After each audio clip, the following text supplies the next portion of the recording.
ገለታውን ቀደም ሲል የገለጽከውና በደንብ ያስቀመጥከው የኢትዮጵያን ነባራዊ ሁኔታውን ያሉበት አጠቃላይ ህዝብና መንግስት ምን ያህል ሆድና ጀርባ እንደሆኑ ምን ያህል እንደተራራቁ በብዙ ማሳያዎች መግለጽ ይቻላል። እና አብይ አህመድ መንደር ያለው ቸበርቻቻ ሌላ ነው። የኢትዮጵያ ህዝብ የገባበት መከራ ደግሞ ቃላትም የሚገልጸው አይደለም። እስቲ አንድ ከዚሁ ከገና በዓል ጋር በተያያዘ አንድ አባት የገጠመውን የተናገረውን እስቲ እንስማው። የብዙዎቹን እንደም የሁሉንም ኢትዮጵያውያን አሁን የገቡበትን መከራና እየተጋፈጡ ያሉትን ችግር የሚያሳይ ነው ብዬ አምናለሁ። እንስማው። የከተማ ባስ ሹፌርን ማህበረሰቡ እንዴት ያውቀዋል? ካፒቴን ቢቅላ እባላለሁ። ባለፉት 6 ዓመታት የከተማ ባስ ሹፌር ሆኜ በአዲስ አበባ ከተማ እየተገለገልኩ እገኛለሁ። ምን ገጠመኝ መሰላችሁ? በዚህ በዓል በባለፉት 3-4 ዓመታት በዓልን እንደ ነገሩ ለበዓል ለቤት የሚያስፈልገውን እየገዛው አሳልፍ ነበር ከቤተሰቦቼ ጋር። በዚህኛው በዓል ደሞዜን ከ3 ቀን በፊት ተቀበልኩ። የቤት ኪራይ ከፈልኩ። ልጅ ለምትጠብቅልኝ ልጅ ለሷ ደሞዝ ወደ ከፍላታለሁ። የኮሌጅ ተማሪ ነኝ፣ ርቀት እማራለሁ። ትምህርት ቤትን እከፍላለሁ። ሱቁ ዱቤ ያለብኝን ከፈልኩ። በቃ ብር ያለቀ፣ ደሞዝ ያለቀ። ከዛ በኋላ ዛሬ ከቤት ስወጣ ለበዓሉ ዶሮ አገዛም ወይ ብሎ ጠየቀኝ ልጅ። ከዛ ይገዛለሁ ይዤ እመጣለሁ ብዬ ነው ከቤት የወጣሁት። ግን አካውንቴ ላይ ምንም ብር የለኝም። አሁን እኔ ማለት የፈለኩት የዶሮ የመብሉ ጉዳይ ሳይሆን ምን ያህል ኑሮ እየከበደ መምጣቱ ነው የተረዳሁትና በጣም ይከብዳል ብታዩ። አንዳንዴ ጠንክረ ሰርተ ለፍተ በአመት አንድ የሚመጣውን በዓል ከቤተሰብ ጋር በደስታ የማታሳልፍ ከሆነ በሙያው ላይ ታፍራለና አንዳንድ ብዙ ነገር ነው ተሰማኝ ዛሬ። ገለታው እንግዲህ የኢትዮጵያውያን ህይወት ይሄ ነው። በዓል በአመት አንድ እንኳን የሚመጣውን በዓል ለማክበር አልቻልንም ነው ያለው።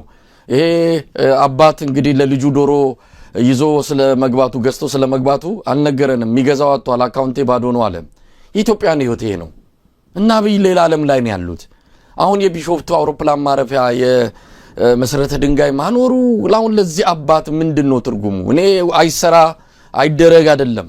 መጀመሪያ እንዲህ አይነቱን የኢትዮጵያውያንን ሮሮ እንዲህ አይነቱን የአባቶች እናቶች ስቃይና መከራ የሚመለከትና የሚደርስላቸው እንደው በአግባቡ ምላሽ የሚሰጥላቸው አገዛዝ ወይ መንግስት መሆን አቅቶት እንደነዚህ አይነት ነገር ላይ ያተኮረበት ሁኔታ በጣም አስገራሚ ነገር ነው። የብዙ ኢትዮጵያውያን ድምጽ ነው ይሄ አባት። ብዙዎቹን የኢትዮጵያን አባት ይወክላል ብዬ ነው ያነሳሁት።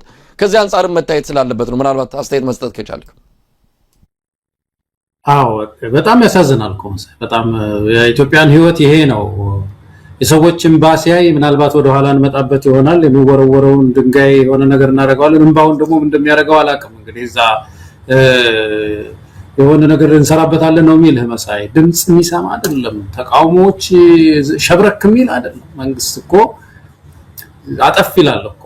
ችግሮች አልቅ ሲገፉት እንባ ሲገፋው የህብረተሰብ ሮሮ ኑሮ ሲከብድ እኮ የተለያዩ ፖሊሲዎች መቅረጽ የፖለቲካ መፍትሄ ለማምጣት ወደዛ ነው መረባረብ ያለበት ነበረውና በጣም አሳዘነኝ። ይሄ ሰው የብዙዎችን ህይወት የሚወክለው ይሄ ነው። የኛም ችግር ይሄ ነው መሳይ። የዚህ ህዝብ ኑሮ ነው በጣም በየጊዜው የሚገፋል በእውነት። ገለታው እንግዲህ አንዳንድ ነገሮችን ከዚህ ከአዲሱ የቢሾፍቱ አውሮፕላን ማረፊያ የመሰረተ ድንጋይ ማኖር ጋር ተያይዘው የተነሱ አጀንዳዎች ቀደም ሲል በመነሻ የጠቀስኩት ያው አንተም እንዳልከው በማስረጃ ተደግፎ መምጣት ያለበት እንዲህ አይነቱ ነገር ተደርጎ ከሆነ እውነት ከደብረ ብርሃን ላይ እድሉ ተነጥቆ ከሆነ እዛ የተሰራው ከደብረ ማርቆስ ላይ ተነጥቆ ደግሞ ሌላ አካባቢ ተሰርቶም ከሆነ እንዲህ አይነቱ ነገሮች ካሉ በደንብ መጋለጥ ያለበት ጉዳይ ነው። ይሄ የዘር ፖለቲካ ትምህርት ውስጥም ገብቶ ፈተና መሰራረቁ በውጤትም ያልገባበት የለምና እንደ ኢትዮጵያዊ የሚያሳፍር ዘመን ላይ ያለ ነው። ይሄን ደግሞ እና አብይ አህመድ ይፈልጉታል። በስልጣን ላይ የሚቆዩት እንዲህ አይነቱ ነገር በደንብ ስር ይዞ ሲቀጥል ነው እንጂ በሐሳብ በእውቀትና በችሎታ የሚመራ መንግስት ቢሆን ኖሮ አንድም ቀን የሚቆዩ አይደሉም አቅሙ ስለሌላቸው። ለማንኛውም አብይ አህመድ መሰረተ ድንጋይ የማኖር ስነ ስርዓት ላይ ተገኝቶ የተናገረውን እና አዳምጥና ደግሞ እስቲ አስተያየት እንሰጥበታለን። ይሄ ሰውዬ ማይክ በጨበጠ ቁጥር መቼም አዳዲስ ነገሮችን ነው የሚያሰማንና ዛሬ ደግሞ እንደዚህ ብሏል። በተለየ ሃይዌይ ስለምንጓዝ ፈተና አልቦ ነው ማለት ግን አይደለም። እያንዳንዱ ፈተና ለህልማችን፣ ለጅማሬያችን፣ ለስራችን የሚያጸናን፣ የሚያስተምረን፣ የሚያነቃን፣ የሚያተጋን ይሆናል። ፈተና አልቦ ጉዞ ለፈጠራ፣ ለትጋት እንቅፋት ነው። እያንዳንዱን ፈተና በቅጥ ተገንዝቦ ወደ እድል መቀየር የሚያስችል አውድ ከፈጠርን ግን የምንጎዳበት ሳይሆን የምንሻገርበት ይሆናል። እያንዳንዱ የሚወረወሩብን ድንጋዮች፣ ተግዳሮቶች ለግንባታ እንደሚውል ብሎኬት እንጠቀምባቸዋለን። እያንዳንዱ ጦር፣ እያንዳንዱ ፍላጻ እንደ አርማታ እንጠቀምበታለን። እያንዳንዱን ስድብ፣ እያንዳንዱን የቅናት ጩኸት እንደ ማንቂያ ደውል እንጠቀምበታለን። ገለታው እንግዲህ የቃላት ኳኳታ ምንም የረባ ነገር አልሰማንም። የረባ ነገር ሲባል ጠላቶች እያለ የሚገልጸው እነማንን ነው? በነገራችን ላይ እንግዲህ እሱ ይህንን የሚሰራቸውን ስራዎች የሚቃወመው የኢትዮጵያ ህዝብ ነው። የኢትዮጵያን ህዝብ ነው ጠላቶች የሚለው በብዙ መልኩ ነው። እንግዲህ ከሱ በተቃራኒ ያሉ ሰዎችን የገለጸበት መንገድ እንዲህ አይነት ፍረጃ፣ እንዲህ አይነት የቃላት አጠቃቀም፣ በአጠቃላይ ሰውየው የሚነሱበትን ትችቶች የሚያይበት መነጽር እጅግ አስገራሚ፣ አስደማሚ ነው። ምንም የተለየ ነገር አልሰማንም። ዛሬም ቃላት ተደርድረው ዝም ብለው ሲጮሁ ነው ያሉት። ዛሬም ያ በጣም ብዙ መቼም እዛዝ ነው የምታወጣው ከአብይ አህመድ ንግግር እያንዳንዱ መስመር በአጠቃላይ ደግሞ ነው ጠቅለል አድርገህም ስታየው ማአት ኤክስ ነው የምታገኘው። መሳይ እንደው በጣም ያሳዝነኛል። በዚህ በጣም አንድ ሀገር የሚመራ ሰው የመጀመሪያው ነገር አሁን በእንደዚህ አይነት መድረክ ላይ ይሄ ይወራል። ፖለቲካ ጥላቻ ምናምን እንዲህ አይነት የጋራ ፕሮጀክት በሆነ ኢትዮጵያ አየር መንገድን ለማስመረቅ ሄደ። ኢትዮጵያ አየር መንገድ አንድ ማስፋፊያ ፕሮጀክት ሰራ ተባለ። እንግዲህ ባለፉት 80 ዓመታት ስትደክሙ ቆይታችሁ ይሄንን ላደረጋችሁ የአየር መንገዱ ሰራተኞች ከፍ ያለ ምስጋና አቀርባለሁ፣ በርቱ፣ መንግስት ከጎናችሁ ነው ብሎ መሄድ አይበቃም። እሱ ይህችን መድረክ ይፈልጋታል ነው። እንደዚህ አይነት መድረኮች የትኛውን ቦታ ሲጠራ መንቆር ነው የሚባለው። የሚነቁራቸው አሉ። በጣም ጥላቻ ውስጡ አለ። ይሄ ፖለቲካ የሚቃወመው ሰው አሁን በተለይ እሱ ሊደብቅ የፈለገውን ነገር የሚገልጡበት ሚዲያውን ጠልቶታል። አንከር ሚዲያንም ጨምሮ ስለሚያይ ማለት ነው። ስለዚህ እነሱን መንቆር ነው በቃ። በዛ መድረክ ላይ ተመልከተው። አሁን እዚህ መድረክ ላይ ይሄን ብቻ እናንሳ። መጀመሪያ ያነሳውን መሳይ እስቲ እንደው ዝም ተመልከተው። የመጀመሪያው ምን አለ መሰለ፣ ማንኛውም የሚወረወር ድንጋይ ብሎኬት ይሆናል ይላል። እያንዳንዱ ጦር የሚወረወር ጦር ለአርማታ ይውላል አለ። እያንዳንዱ ስድብ ማንቂያ ነው አለ። በድምሩ ደግሞ ወደ ኋላ ላይ ኢትዮጵያን እንደዚህ እናጸናለን ነው የሚለው። እስቲ አሁን ጦር ለምሳሌ ፋኖ እየተዋጋ ነው ያለው፣ ኦሮሚያ ክልል ውጊያ ላይ ነው ያለው። ብዙ ጦር ወደዚህ መንግስት የሚወረውሩ ኃይሎች ተነስተዋል፣ የታጠቁ ኃይሎች። ምን ብሎ ነው አርማታ የሚሆነው ይሄ እንቅስቃሴ ለዚህ ምድር መሳይ? ይሄ ለኢትዮጵያ አየር መንገድ ያንን ፕሮጀክት ለመገንባት ምን ሆኖ ግብአት ይሆናል? በየት አስተሳሰብ፣ በምን መንገድ? እንደው ኢኮኖሚያችንንም እየበላ መንግስት የሚተኩሰው ሌላው የሚተኩሰው እየተደመረ የሀገሪቱን ኢኮኖሚ እየጎዳ ይሄዳል እንጂ በምን መንገድ ነው አርማታ ሆኖ ጭቃ ምንድነው ያሱ የሚለው ሲሚንቶ አብኩቶ ግንባታ የምናደርግበት ማለት ነው? አናሎጂው ራሱ ኢኮኖሚ ማመሳሰያው ማለት ነው። እና ጦርነትን ማስቆም ነው ወይም ደግሞ የፖለቲካ መፍትሄ ማምጣት ነው። ያንን ነው ወደ ተግዳሮትን ምንድነው ወደ ድል መቀየር ማለት እንጂ ጥይትን ወደ ድል ምንም አንቀይረው። እንዴት እንቀይረዋለን? የውጭ ሀገር ሰው ሊቀይረው ይችላል። ምክንያቱም እኛ ስንዋጋ ጠመንጃ ስለሚሸጥ ጥይት ስለሚሸጥ እነሱ ገንዘብ አገኘልን ይችላል። በኢትዮጵያ በርስ ጦርነት ግን ምንም እድል የለውም። ጦርነት ሁልጊዜም ጉዳት ነው ያለው በኢኮኖሚ እየጎዳን ያለው ፕሮጀክት ያስጀምረን ስለዚህ ንግግሩ ራሱ ይገርመኛል ነው ለመሳይ እያንዳንዱ ስድብ ይሄ ሁሉ ተቃውሞ ዝም ብለን አንሰማም እኮ ነው ፖለቲካ ሶሉሽን ማንሰጣም እነሱ ይሳደባሉ እኛ ደግሞ ያንን በቃ ማንቂያ እናረጋዋለን ይላል አርማታ እናረጋዋለን ይላል ብሎኬት እናረጋዋለን ይላልና ይሄ አንደኛ የኮንሴፕት ችግር አለው የአናሎጂ ችግር አለ የማመሳሰል ችግር አለው እና በትልቁ ግን የኮንሴፕት ችግር የጽንሰ ሐሳብ ችግር ያለበት ነውና እንዲሁ ሳይው ሰውየው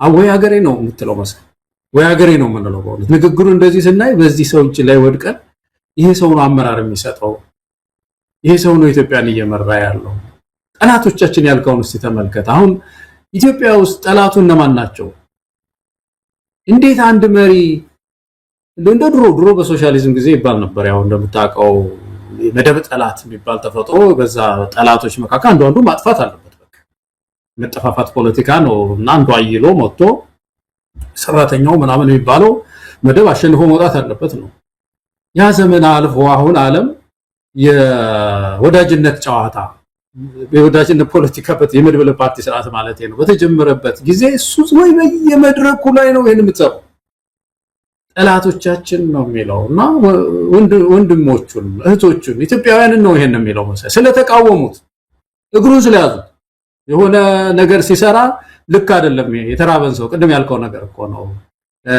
ኮሪደር ስትሰራ በሰው ነፍስ ተጫውተህ ለምንድን ነው ኮሪደር የምትሰራው በሰው ነፍስ ማስተማሪ ነፍስ እየተጫወከ አምፖል ለምንድን ነው የምታንጠለጥለው መጀመሪያ ይሄንን የባስ ሹፌር እንደው ትንሽ ደጉሞ መጀመሪያ የሚሉ ሰዎች ጠላቶቻችን ነው እና እኔ ይሄንን ንግግሩን ሳይመሳይ በጣም ነው ያዘንኩት እንደው አንተ ቀጥልና ደግሞ ሌሎችም አሉ ምን እናነሳቸው ይመስለኛል ገለታው እንግዲህ ቀደም ሲል እንዳልከው ነው ይሄ ሰው በየጊዜው በሚያመጣቸው ንግግሮች እኛም ያን ንግግር እየተከተልን አስተያየት ትችት ማቅረብ በራሱ ለኛም እውነት በጣም በሚገርም ሁኔታ ህመም ነው የሆነብን ግን ምን እናድርግ የሀገሪቱ መሪ ነው የ130 ሚሊዮን ኢትዮጵያውያንን እድል ፋንታ በሚወስነው የስልጣን ወንበር ላይ ተቀመጠ ሰው ነው እንዲሁ ዝም ብለ ምታልፈው አይደለም ወደርንም ጠላንም የሚናገረው ነገር ሀገር ላይ የሚያመጣው አደጋ ስላለም ጭምር ነው እግር በግር እየተከታተልን ይሄን ሰውዬም በተመለከተ ሐሳብ አስተያየታችንን የምንሰጠው አንዳንድ ጊዜ ለቃላት የሚጨነቀውን ያህል ለኢትዮጵያ ህዝብ ቢጨነቅ ኖሮ አንድ ነገር እኮ ነው አሁን እሱ በጣም ቃላቶችን እነዚህ ለስነ ጽሁፍ የሚሆኑ ቃላቶችንና አባባሎችን ሰብስቦ እውነት ለመናገር የብሔራዊ ቲያትር የስነ ጽሁፍ ምሽት ካለ እዛ ላይ ቢያቀርበው ጥሩ ነው እንጂ ለእንደዚህ አይነት መድረክ ለፖለቲካና እንዲህ የህዝብን እድል ጣፋንታ በሚወስን ስልጣን ላይ ሆኖ እንደዚህ የቃላት ማሽሞንሞን ተገቢም አይደለም ምንም የሚረባም ነገር አይደለም ለማንኛውም ይሄ ሰው የሚቆጣጠራት ሀገር መከራ የምታያገር ናት ይሄ እኮ የሚፈጸም አይመስልም ገለታው እሱ ሲናገር እንዲህ አይነት ስቃይ ይሄ ኢትዮጵያ ውስጥ እኮ ነው በአሁን ሰዓት በአብይ አህመድ የጸጥታ ኃይሎች እየተፈጸመ ያለው እንዲህ አይነት ይሄንን ዓለም ቢሰማ እንዴት ያፍርብን ነበር ኢትዮጵያ ውስጥ ምንም ነገር ሁሉ ነገር ሰላም አስመስሎ እንዲህ አይነት ህዝብን መከራና ጭንቀት ውስጥ እንዲህ አይነት ስቃይ ውስጥ የከተተኮሰው አይመስልም በአዲስ አበባ በርካታ ወጣቶች ታስረዋል እነ ገነትን እናስታውሳለን እዛ አዲስ አበባ ላይ በተለያዩ የፖለቲካ እንቅስቃሴዎች ውስጥ ሲሳተፉ የነበሩ ዛሬ የት እንዳሉ አይታወቅም ቤተሰብ ስጋት ላይ ነው ያለው በሁሉም እስር ቤቶች ውስጥ ፈልገው ወደ 70 የሚጠጉ የአዲስ አበባ ልጆች አሉ የተባለ እስር ቤቶች ውስጥ ተፈልገው የሉም ለህይወታቸው ሰግተዋል አብይ አህመድ እርምጃ ወስዶባቸዋል የሚል ፍርሃት ነው ቤተሰቡን እየናጠ ያለው እንዲህ አይነት የኢትዮጵያውያን ሰቀቀን የሆነ ሰው ዛሬ ለዛውም የመሰረተ ድንጋይ ለተቀመጠ የአውሮፕላን ማረፊያ ስራ አጨብጭቡልኝ አሸብሽቡልኝ አይነት ነገር በዚህ ላይ እንዲህ አይነት ንግግር ያደረገ እውነት ያሳፍራል ብልጽግናዎች ሊያፍሩ ይገባል የተመረቀ እስኪመስል ድረስ የእንኳን ደሳለን መልእክቱን እኮ ከዚህ ወዲያ ሲወራወሩ ነው ያሉት የብልጽግና መንደር ሰዎች ገና እኮ የመሰረተ ድንጋይ ነው የተጣለው በነገራችን ላይ 19 ትልልቅ ፕሮጀክቶች በዚህ ከአውሮፕላን ማረፊያ ጋር በተያያዘ በአለም ዙሪያ ገና ተጀምረዋል አንዳቸውም በዚህ መልኩ ከበሮ አልመቱም አንዳቸውም በዚህ መልኩ ያዙ ይልቀቁኛል አሉ አብይ አህመድ ድንጋይ ስላስቀመጠ እንደውም ሰልፍ ውጡና አመስግኑኛል ማለቱ ራሱ አንድ ነገር ነው ለማንኛውም እንደማጠቃለያ በዚህ ጉዳይ ለምትለው ካለ ሌሎች ንግግሮችንም አንስቷል የሰውዬ። አንዳንድ ፕሮጀክቶችን በጣም የመስቀል ባህሪ ያለው በጣም የማጋናን እና ኢትዮጵያን ይሄንን ልንነቃበት ይገባል። ማይሰራ መንግስት ስለሆነ ለ130 ሚሊዮን ህዝብ በጣም ትንሽ ነገር ግዙፍ አድርገው ያሳያሉ። እስቲ ተመልከት፣ እግዚአብሔር ያሳየ መሳይ የኤአይ ዩኒቨርሲቲ መገንባት ይሄን ያህል ከባድ ነገር ነው ማለት ነው።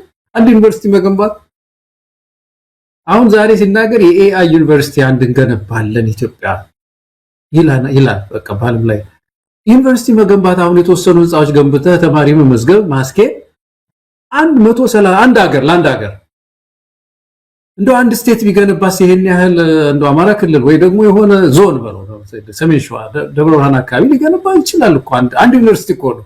800 ዩኒቨርሲቲ እኮ አይደለም የሚገነባው። እንዴት ነው የሚያሳንሰን? እነዚህ ጥቂት ነገር በጣም አጉልቶ የማሳየት ነገር ከዚህ በፊትም አንስተነዋል። እኛ የዚህ የአባይ ግድብ ነው ኩራታችን ነው፣ ምንም ጥያቄ የለውም። ግን መስቀል እኮ ጥሩ አይደለም። መስቀል የሚቀጥለውም ትውልድ እኮ ሌላ ነገር እንዳያስብ ራዕይ እንዳያስብ ተመልከት። አሁን ባለፈው አንዴ ሳጠና ይሄ ኢትዮጵያ ምንድነው የአባይ ግድብ የቻይናው ጎርጅስ ዳም ነው የሚባለው። እሱን ሳይ 22500 ሜጋዋት ነው የሚያመርተው። የኛ እኮ 5000 ናት። አባይ ግድብ የሚያመርተው 5000 ነው። ወደ ብራዚል ብትሄድ 14000 ነው የሚያመርተው። በጣም ብዙ ሀገሮች 7000፣ 9000፣ 11000 ምናምን ነው የሚያመርቱት። እና ይሄን ያህል ሰቀል ነው ማለትስ ጥሩ ነው ወይ? ለራሳችንስ ማለት ኢኮኖሚ የሚቀጥለውም ትውልድ የተሻለ ነገር እንዲሰራ ማነሳሳት ነው እንጂ አንድ የመጨረሻ ጥግ ተሰርቷል የሚለው ራሱ ፕሮፓጋንዳው ልክ አይደለምና በአጠቃላይ እንደው የዚህን ሰው አድራጎቶችን ሁሉ እየመረመሩ እያጠኑ ማቅለል ይገባናል ኢትዮጵያውያን። እንግዲህ ገለታው ብዙ ሰዓት ፈጀንበት በዚህ ጉዳይ ላይ። ወደ ሌላው ርዕሰ ጉዳይ እንሻገራለን። የኢትዮጵያና የቻይናን ጉዳይ የተመለከተ ነው። ሰሞኑን የቻይና የውጭ ጉዳይ ሚኒስትር በተለያዩ የአፍሪካ ሀገራት ጉብኝት አድርገው ወደ ሀገራቸው ተመልሰዋል። ኢትዮጵያ በቆዩበት ጊዜ ከአብይ አህመድ ጋር ተገናኝተው ያነሱት ነገር ታይዋንን አስቆጥተዋል። እንደዚሁም በምዕራባውያን መንግስታት ዘንድ ነገሩን በደንብ አይናቸውን ከፍቶ ስለ አብይ አህመድ እንቅስቃሴ እንዲያጤኑ ነው ያደረጋቸው። ታይዋንን በተመለከተ አብይ አህመድ ትልቅ ጉዳይ ነው ያነሳው። ቻይና በሰጠችው ነገር ቢኖር በዚህ በባህር በር ጉዳይ ላይ የኢትዮጵያ ድጋፍ እንደምታደርግ ገለጸች ነው። ይሄ ለአብይ አህመድ በምላሹ ታይዋንን ጉዳይ በተመለከተ ዓለም የያዘው አቋም አለ። በጣም ስስ የሆነ ጉዳይ ነው። ከዲፕሎማሲ አንፃር ሀገራት ይህንን ጉዳይ በጥንቃቄ ነው የሚመለከቱት። አብይ አህመድ ታይዋን የምትባል ሀገር የቻይና እንጂ ብቸኛ ወይም ደግሞ ነፃነት ያላት ሀገር አይደለችም የሚል በይፋ ማረጋገጫ ሰጥቷል ለቻይና የሉካን ቡድን። ምን ማለት ነው? በጣም ብዙ ዋጋ እየከፈልን ነው በዚህ ሰውዬ ምክንያት። ከብዙ ሀገራት ጋር የሚያራርቅ ከፍተኛ የሆነ ዲፕሎማሲያዊ ነጥብ የጣልንባቸውን ጉዳዮች በድፍረት በደመነፍስ እየገባበት ነውና እንዴት አየው ገለታው? በጣም አሳሳቢ ነው መሳይ። አሁን ታይዋን ላይ የዓለም ሀገሮች እንደምታውቀው ሶስት አይነት አቋም ይዘዋል። አንዳንዶቹ በጣም ጥቂት ሀገራት 10 የማይሞሉ እነ ሄቲ ማናት ደግሞ ማናት እቺ ጓተማላ እና ፓራጓይ ምናምን የመሳሰሉት እውቅና ሰጥተው እንደ መንግስት ነው ኮሙኒኬት የሚያደርጓት። ግን በጣም ብዙ ሀገሮች ያው የቻይናን ምንድነው ሉዓላዊነት እናከብራለን ነው የሚሉት። ያልወሰኑ ሀገራት ሶስተኛው ግሩፕ ያልወሰነ ሀገር ነው ዩናይትድ ስቴትስ። በነገራችን ላይ አሜሪካ በግልጽ ኦፊሻሊ ታይዋንን እንትን አልደገፈችም። ዝም ነው ያለችው ማለት በቃ ዝም ብላ እየጠበቀች ነው ያለችው። ትልልቅ ሀገሮች እና አውስትራሊያ እና ካናዳ ሁሉ ጸጥ ብለው ነው እያዩ ያሉት፣ እየተከታተሉ ያሉት። ከታይዋንም ጋር ይገናኛሉ፣ ከቻይናም ጋር ይገናኛሉ። የትልልቅ ሀገር ናቸው። እና ኢትዮጵያ አሁን በዚህ ጊዜ በታይዋን እና በቻይና መካከል የሚኖራት አቋም ምንድን ነው ነው ትልቁ ጥያቄ። አሁን ዘላ ሄዳዛ እኔ የቻይና ሉዓላዊነት ነው ማከብረው የሚያስብል አቋም አሁን ያስፈልጋሉ። ለኢትዮጵያ ይጠቅማታል። ከኢትዮጵያ ብሔራዊ ጥቅም አንፃር በብዙ መንገድ መታየት ያለበት መሰለኝ። አሁን በቅርቡ ኤምኦዩ ፈርማ ከሶማሌላንድ ጋር ሶማሌላንድ ሀገር ትሆን ብዙ ደብዳቤ ያገኘች ሀገር ናት ኢትዮጵያ። ብዙ ተቃውሞ የገጠማት ሀገር ሆናለች። በዚህ ከተመታን በኋላ እንደገና ወደዚህ የሚሄዱ ደግሞ በዓለም ሀገራት ላይ የሚፈጥርብን ኢሜጅ ምንድነው? የሆነ ደብል ስታንዳርድ ያላት ሀገር፣ ዝም ብላ አቋም የሌላት ሀገር።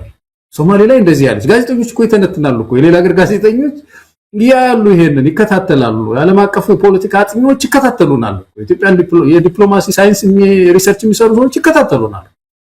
እና ኢትዮጵያ ባለፈው እንደዚህ ያለች ሶማሌላንድ ላይ እዚህ ደግሞ እንዲህ ያለች የሚባለው ነገር አቋም የሌላት የሚዋዥቅ አቋም ያላት አስመስሎ አሳንሶ ሀገራችንን ያቀርባል ዓለም ላይ። እዚህ ስተትፈጽሙ ያ ቀለም ሳይደርቅ እዛ ጋር ደግሞ ሌላ ነገር ያደርጋል። ስለዚህ ይሄ በዓለም አቀፍ ዲፕሎማሲ ታሪካችን ላይ እንደገና ሌላ ችግር ደግሞ በየ15 ቀኑ ነው መቼም የሰው ችግር ይዞ የሚመጣው። ይሄንን ችግር አምጥቶብናል እና ታይዋን ተቆጥታለች። የነዚህ ውስጥ ለውስጥ ደግሞ የታይዋንን የሚደግፉ አሜሪካንን ጨምሮ ማለት ነው ኦፊሻሊ ባይደግፍ ሀገርንሽ ባይሏትም እንደ ካናዳ እና ጃፓን ምናምን ብዙ ሀገሮች ናቸው ታላላቅ ሀገሮች የሚደግፏትና ከነሱም ጋር እንደዚህ የጎሪጥ መታየት ሊሆንብን ነው የሚችለው እና በጣም ጥበብ የጎደለው ነው። እኔ አንዱ ይሄን ሁለተኛ እንዲህ አይነት ውሳኔ በማን ነው የሚወሰነው? ውሳኔ የከባድ ውሳኔ ይመስለኛል አይደለም። በመቼም በሀገር አንድን ሀገር እውቅና ለመስጠት ላለመስጠትም በኢትዮጵያ ውስጥ የትኛው አስኳል ቡድን ነው የሚወስነው? ፓርላማ ነው? አስፈጻሚው ነው የሚወስነው? መንግስት ነው የሚወስነው? የሚለው ነገር እኮ ትልቅ ጥያቄ እኮ ነው። ሰውየው ዝም ብሎ ሲጨባበጥም እኮ ተናግሮ ሊሆን ይችላል። አብይ አህመድ ሞቃርቆ ከጨበጠው የቻይናው መሪ እኛ ይሄን ነው የምንደግፈው ብሎም ሊሆን ይችላል እኮ እንደዛ። ከዛ እዚህ የሚጠይቀው የለም የምታውቀው እንደፈለገው የሆነ ሰው ነው ወይ እንደዛስ ብሎ እንደሆነ የሚለው ነገር ሌላ ጥያቄ ነው የሆነብኝ መሳይ። ገለታው እንግዲህ በምላሹ ይሄንን ያህል ትልቅ ምንድነው የዲፕሎማሲ ውሳኔ አስተላልፎ ወይም ደግሞ የኢትዮጵያን አቋም ነው ብሎ ገልጾ በምላሹ ምንድነው ከቻይና ያገኘው? እዚህ ቅርቃር ውስጥ ለምን ገባ? ይሄንን ለመወሰን እንግዲህ ባለፈው የባህር በር ለማግኘት ነው፣ ለዛውም ገና ያልተጻፈና በደንብ ውሳኔ ያላገኘም የሀገርነት ዕውቅና ሰጠሻለሁ ብሎ እዛ ጣጣ ውስጥ የገባው ቢያንስ የባህር በር አገኛለሁ ቢያንስ የባህር ኃይል ገነባለሁ የሚል ነው። ከቻይና ምን አገኛለሁ ብሎ ነው። አሁን የሰማነው በባህር በር ጉዳይ ኢትዮጵያ ለምታደርገው እንቅስቃሴ ቻይና ድጋፏን ታሳያለች ነው። እንግዲህ ይሄንን ድጋፍ አናሳይም ያሉ ሀገራት የሉም።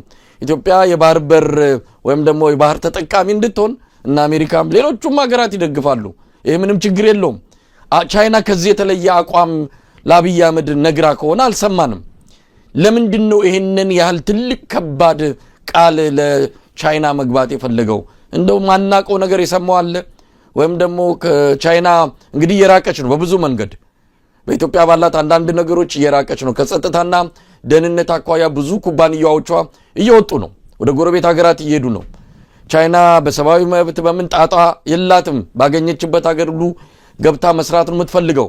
ነገር ግን ከቅርብ ጊዜ ወዲህ በኢትዮጵያ ያለው የጸጥታ ሁኔታ ብዙ ኩባንያዎቿ ጥለው እንዲወጡ አድርጓልና ምናልባት ያ ነገር እንዲመለስ ፈልጎ ነው ወይስ ቃል የተገባለት ሌላ ትልቅ ገንዘብ አለ? ምናቀው ነገር የለም። ግን በኢትዮጵያ በኩል የተሰጠው ወይም የተገባው ቃል እጅግ ከባድ ነው።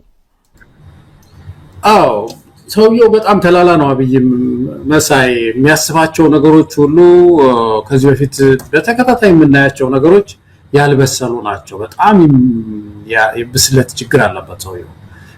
ምናልባት እንግዲህ የዚህ የውሃ ጉዳይ የባህር ጉዳይ እንዳልከው እሱ ምናልባት ተጽዕኖ ሊፈጥርልኝ ይችላል ሊሆን ይችላል። አሁን ተመልከት፣ በዓለም ላይ ካሉ ሀገሮች መካከል ኮሶቮና እነዚህ ምንድነው ፍልስጤሞች ሀገር አልሆኑም እንደምታውቀው።